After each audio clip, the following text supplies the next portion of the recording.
Sir நம்ம ஒரு 40 send property பார்க்குறோம். இது எங்கன்னு பார்த்தீங்கன்னா உங்களுக்கு விட்லாபுரம் டு நெரும்பூர் போகிற ரூட்டில் ஸ்டேட் ஹைவேலேருந்து கரெக்டாக பார்த்தீங்கன்னா ஒரு 50 மீட்டர் இந்த ப்ராப்பர்ட்டி லொக்கேஷனாக இருக்குது. மொத்தம் 40 சென்ட் ப்ராப்பர்ட்டி இது. மெயின் ரோட்லேருந்து பார்த்தீங்கன்னா உங்களுக்கு ஜஸ்ட் ஒரு 50 மீட்டர்ஸ் தான் பஸ் ரூட்லேருந்து. இது பாருங்கள், நம்ம பஸ் தெரியுது பாருங்கள்.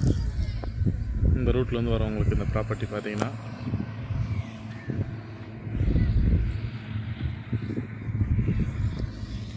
நல்ல ஒரு புஞ்ச நிலமாக இருக்குது. நல்ல ஒரு வில்லேஜ் பக்கத்தில் நல்ல ஒரு ஃபார்ம் ஹவுஸ் பண்ணுறவங்களுக்கு நல்ல ஒரு சூட்டபுளான ஏரியா. உங்களுக்கு இந்த இடம் பார்த்தீங்கன்னா மொத்தம் 40 சென்ட் இந்த ப்ராப்பர்ட்டி.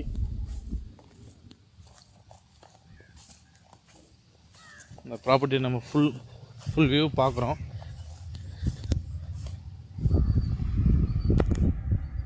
இந்த தென்னை மரம் இருக்குது பாருங்கள், அங்கே தான் உங்களுக்கு